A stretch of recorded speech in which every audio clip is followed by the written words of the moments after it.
Sports Office is talking about high school football because we are getting ready to jump knee-deep in high school football. And to do that, we brought on one man who follows high school football just like we do around here from New Mexico, NMPreps.com, Kyle Henderson. And Kyle, I know you've been busy on the trail doing previews and getting out there, seeing who's what. And let's just jump right off the bat and say this. If you had to pick a team, you said this team would beat everybody, who would that team be? You know, that's a tough question because, you know, if you're going to look at it from the 5A angle, I mean, 5A is tough. I mean, 5A is so deep that it's tough for any team just to run the table and go 13, 14, and 0 anymore. I think the prep football quality has greatly improved, especially with the addition that teams are starting so early now. I mean, August 1st is the kickoff of two-a-day, so teams are really going to have 4 weeks before their first game. So I think it's going to make and elevate New Mexico high school football. But to answer your question, I mean, just not beat around the bush, I like a team like Las Cruces. I mean, they return a good nucleus from last year. Xavier Hall, who ran for 2,200 yards, is back. Devin Perez is 4-0 as a starter, as a quarterback. They also got some very good-looking defensive tackles and a defensive end to watch by the name of Cameron Dixon. I like Cruces, and I also like Cleveland. And I think everybody knows why. Cleveland is just going to be flat out loaded. Cleveland's loaded. I understand they also have a new running back. I don't know how much he's going to get on the field, or even if he was cleared up all his stuff as far as get on the field.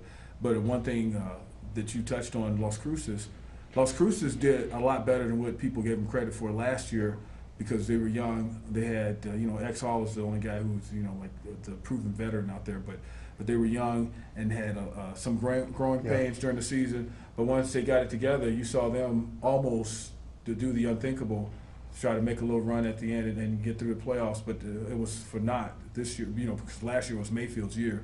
But when you touched on the Cleveland Storm, Cole Gauchi is back as quarterback, and it's such a central part of your offense. I would say that if I picked a team that was going to beat everybody in the state, Cleveland would definitely be in the crosshairs there, as far as a team that could do it and get it done. That's probably a bad example to use. We don't want to use it. Go ahead, man. No, but I think what Van's trying to say is that, Cleveland, I mean, returning 15 or 16 starters, the new running back in the backfield, Ramil Jordan, I think that's who you're alluding to.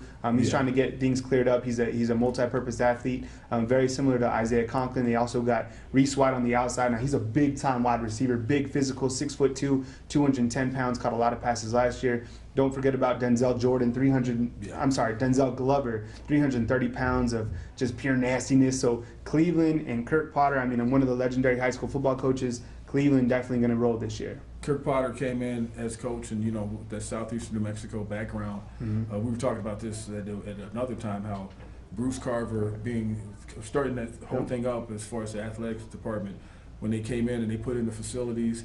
And they put in not just facilities, but top-notch facilities. You knew they were going to make a run and have a legitimate team on the field, because when you see any kind of organization put in good facilities, they mean business.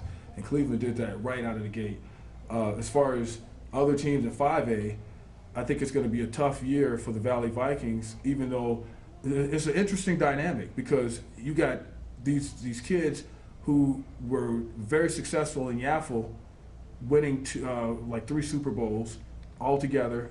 They went undefeated together as freshmen, and now those sophomores will be counted upon very highly by Coach Collins, Vince Collins, because he doesn't have the depth as far as his upperclassmen like the seniors and juniors. There's 13 sophomores on that team that will dictate how that team, their success, how they will be successful, and I'm thinking that they would get better like midway through the season. I brought them up because I think it'd be interesting to see how they mature, because they've had so much success everywhere they've been, each level coming up, that same nucleus of guys. I want to see how they do together and as they try to adjust. I'm waiting for the Valley Vikings to do something. I think that it's going to happen. It might take a little bit of time. As you mentioned, they got a good group of sophomores, but as they say, like the old high school football coaches, when you talk to them, they say you lose a game for every sophomore that you start. So hopefully that's not the case with the Valley Vikings. The season's gone. Yeah, so the season's gone. But I think, they play in District 5-5A. They play in 5-5A, so, that district is up in the air. However, I saw the Highland Hornets, and Highland is, they're going to be a very good football team. Back. Yeah, Highland is back. Adjusting to a first-year coach and Coach Maestas, though, I know he was around, as an assistant, but it's when you have transition, you still have to adjust. That's an adjustment because the players are taking on the personality of the coach, and there's just so much going on with that adjustment. So, but you're right, they're back as far as athletically.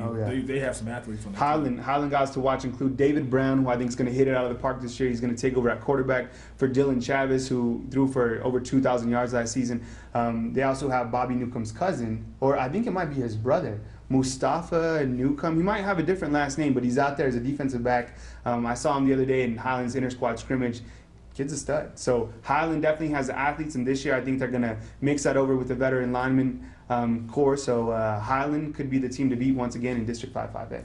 And talking about another team in the metro area, the Manzano Monarchs, Coach Ocampo, he never tips his hat or anything like that. He never tips his hand, is what I'm trying to say here. He never lets you know what he has. But I think even though, they lose good receivers and they lose a quarterback, I still think that, it's hard to replace somebody like Padilla from, as far as Trujillo, Ryan Trujillo from last year. I'm thinking about the La Cueva pitcher. Ryan Trujillo, it's hard to replace a guy like that when he's had so much success, and you could see his leadership take that team further than they probably would have gone without him. But at the same time, that complicated offensive system that Ocampo likes to run, where it's just like, it's like run and shoot on steroids, or where you have so many guys open and you have so many looks to that offense that he runs, and the kids run it very well. I think they still might be in the mix.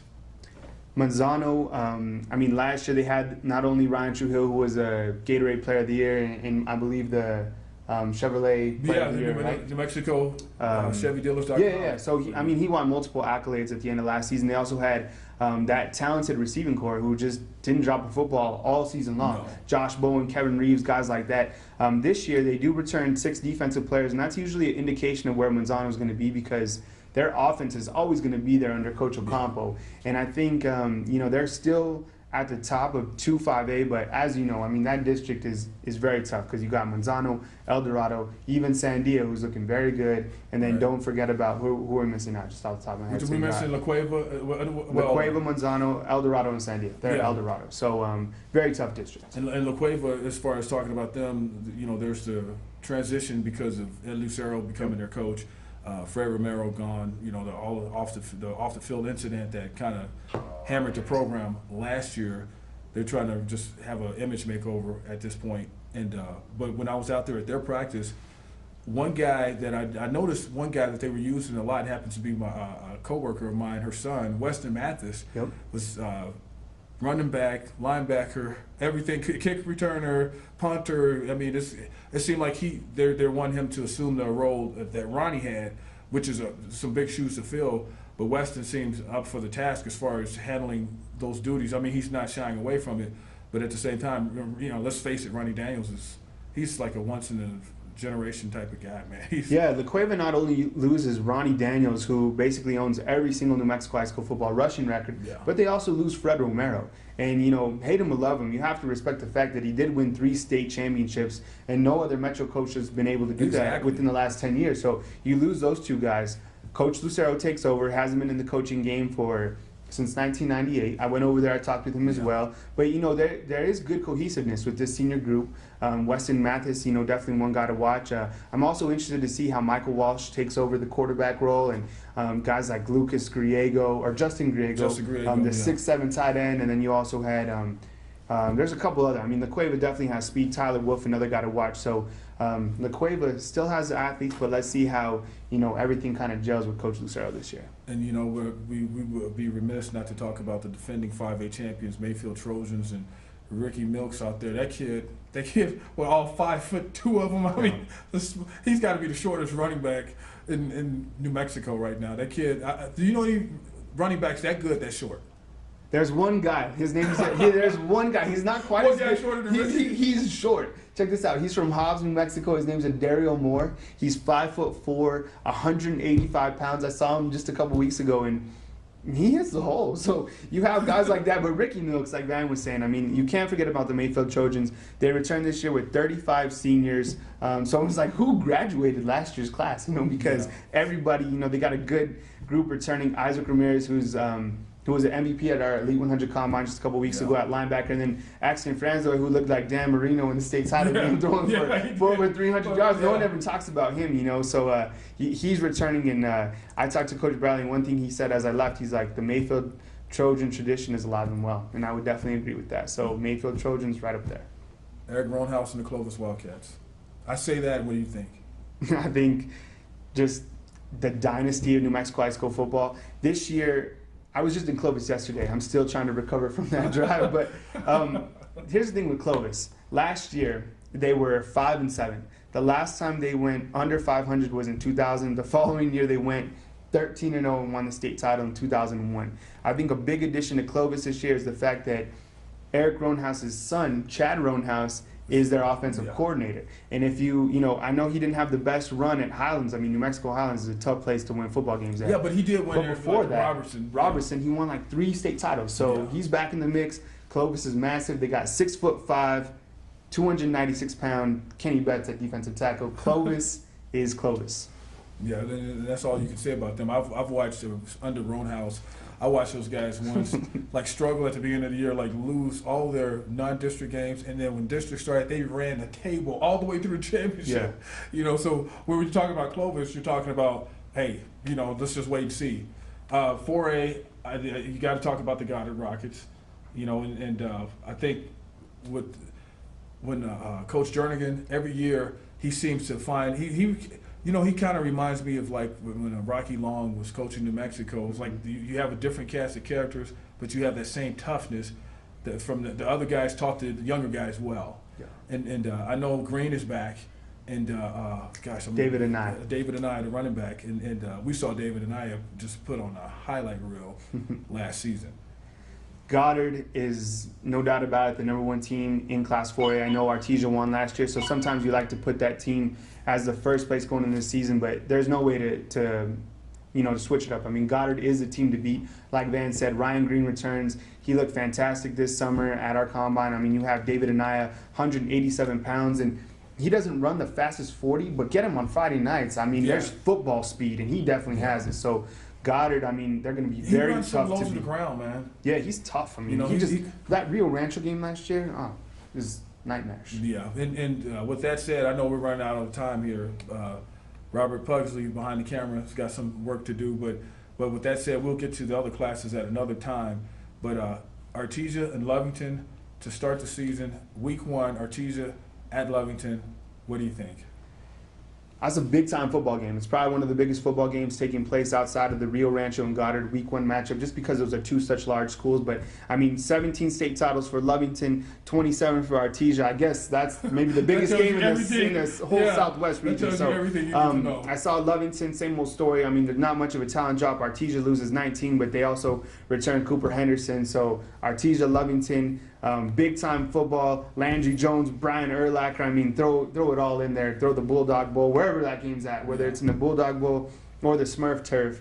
Big-time game, and I believe you guys will have highlights. We're working on that. And you didn't pick anybody. I noticed that you didn't pick a team. I'll pick Artesia. I'll pick Artesia just because I think that they'll have a little bit more offense, but I'm scared to pick against Lovington. I mean, you saw what they did last year against I mean, their only 2 losses last year were against Artesia and Goddard. I mean, that's a 3A team. So and those teams, those teams are going to be even better towards the end of the year there. And anytime you get that kind of tradition, that kind of history, those teams going against each other. I mean, and on that same night though, we're going to have El Paso Chapin going up, El Paso Bel Air, that is, going down to Cleveland. Phil Lopez, former Rio Rancho coach, bringing his guys back to go up against Kirk Potter and the Cleveland Storm, which is going to be just an exciting night of football all the way around. So that's one of the games that's on the schedule too. So with that said, though, I know, like I said, Pugs has stuff to do. You have stuff to do. I got stuff to do. You got stuff to do. We'll see you next time.